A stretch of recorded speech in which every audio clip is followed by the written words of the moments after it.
Hey, everybody. It is Sunday evening, and I am trying out a new way of perhaps doing maybe a little devotional. And I'm doing it actually with a Zoom meeting, with a meeting of just me. And so we'll see how this works. And so it was really great to see so many of you in joining us online this morning in worship, and I just had a wonderful time just seeing everybody interacting and going online, and it was good. It was the first time I think since all of this began that I got a sense that really we're coming together again as a church and really connecting with one another. So, anyways, I'm wearing my Sunday Cool shirt. Manny got that for me last year, and I felt it was appropriate to wear today. And if you've been in Silent Springs, of course, you know it was a really nice day today. So it was nice to be out this afternoon and enjoy a little bit of the sunshine. So I want to share a few words with you this morning or this evening, and well, I guess this will go out on Monday. But I just wanted to share a few words with you in things that have been really helping me lately. This is such a weird time and a time of such disruption and uncertainty, and so I've really been kind of leaning in on things that I've been reading, especially the Psalms. And this morning in my seedbed daily text, it was the perfect word that I needed to hear today, and I want to share these words with you. So we're going to try this share screen, and I want to share this reading from Psalm 77 with you.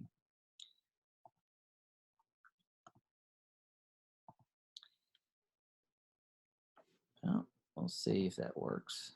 Here we go. I cried out to God for help.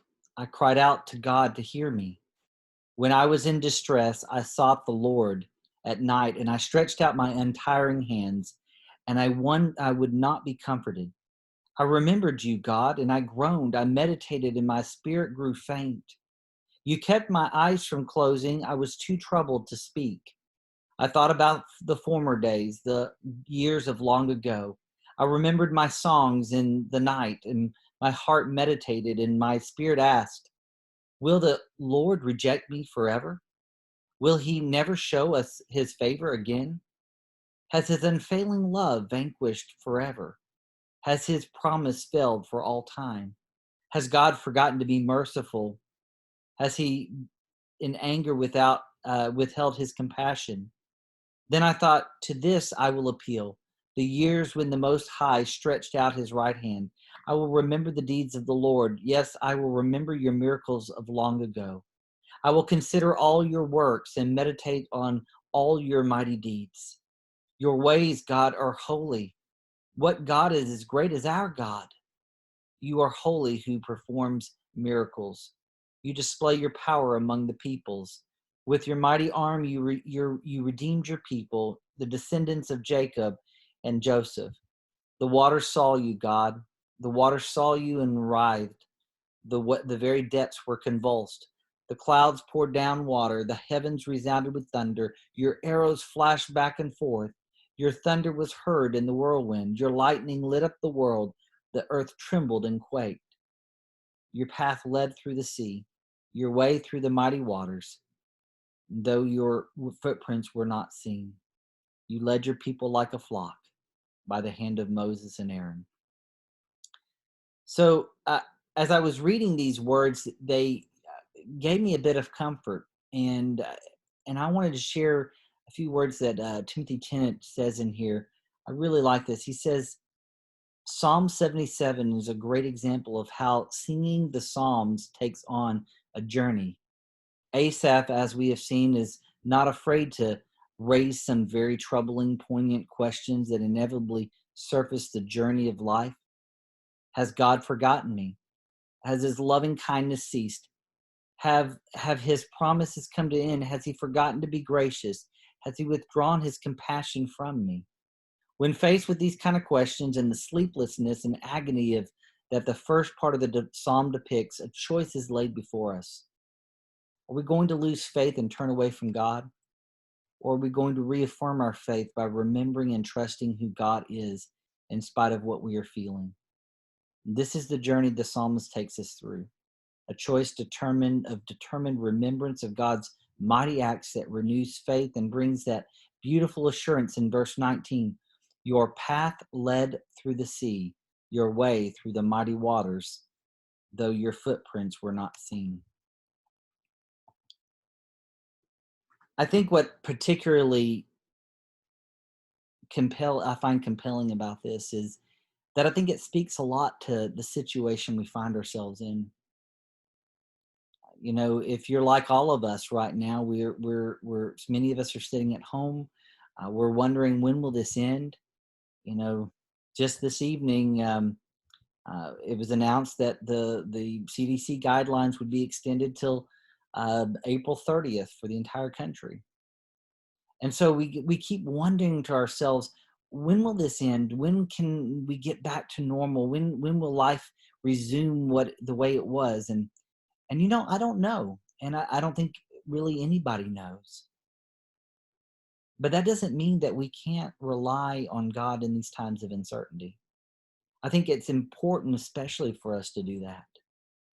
I think it's especially important for us to really remember uh, that God gave us many things to get us through these times. And among them, we have Christ that we can rely upon.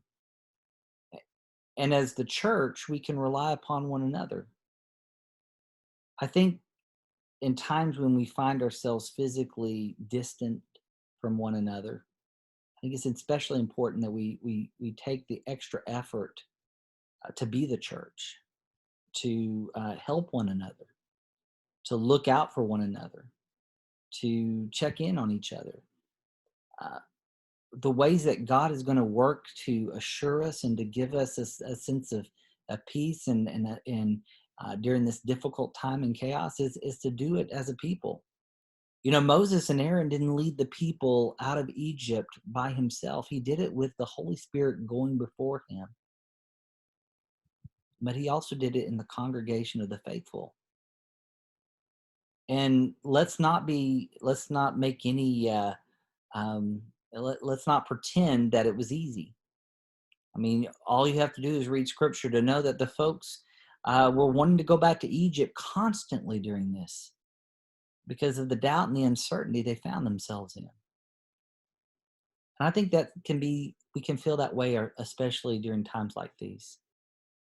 We can feel that uncertainty, and it can compel us to further isolate ourselves.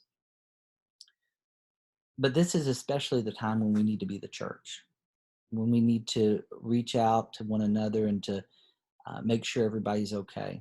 We put a challenge out last week, say, contact 3 people that you, and just ask them how they're doing, check in on them. And I would say that we need to keep doing that. Everybody, reach out to 3 different people than you reached out to last week. Imagine if we started getting calls and texts from a lot of different people. And then if there's a need out there, let's be the church. Let's rely on that. And I'm going to say a lot about the church this coming Sunday, because that's the part of the Apostles' Creed that we're getting ready to listen to, and or that we're getting ready to explore is the church and our role. And so, as you're doing your readings this week on the Creed, I know that many of you have been keeping up with that, and that's great. And I know some connection groups are still meeting and discussing this. Um, I want to share with you just looking ahead at one of the readings that's going to be coming up this week, and it comes from Hebrews 12, 1 through 3 on day 6. Let us run with perseverance. And it says, and let us run with perseverance the race marked out for us. And I think that's especially important for us as a church right now. We need to run that race that's laid out for us. We're not being the church. We're not operating like we normally do. And you know what? I think that's okay.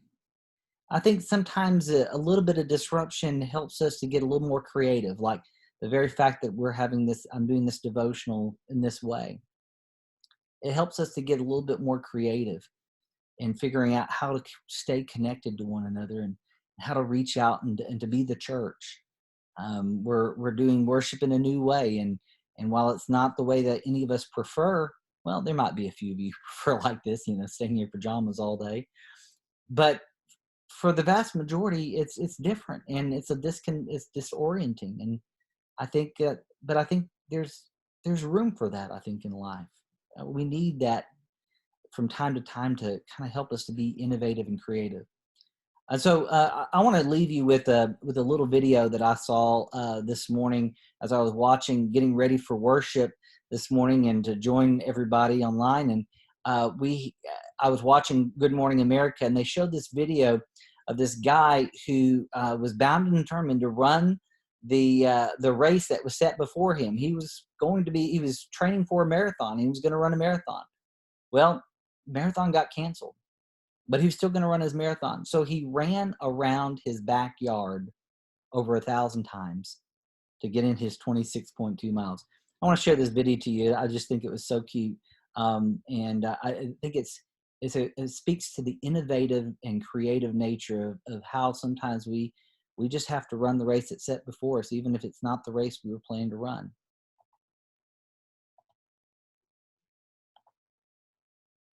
Man wasn't going to let coronavirus restrictions keep him from his dream of completing a marathon. So Gareth Allen ran 1,066 laps around his backyard. That's the equivalent distance of a full marathon. The whole run was live streamed on Facebook. Could you imagine more than 1,000 laps in your backyard? Not quite the same view. I hope that brought a smile to your face. I know it did mine. Let's all try to run the race before us this week. It may not be the race that we want, but let's be creative. Let's figure out how we can show compassion and mercy to one another, how we can reach out and make sure that we continue being the church. And I look forward to visiting with y'all at various times over the next few weeks in different capacities. Hope you'll join me for coffee on Tuesday at 7:30, and we'll chat. Until then, thanks for joining me, and be blessed.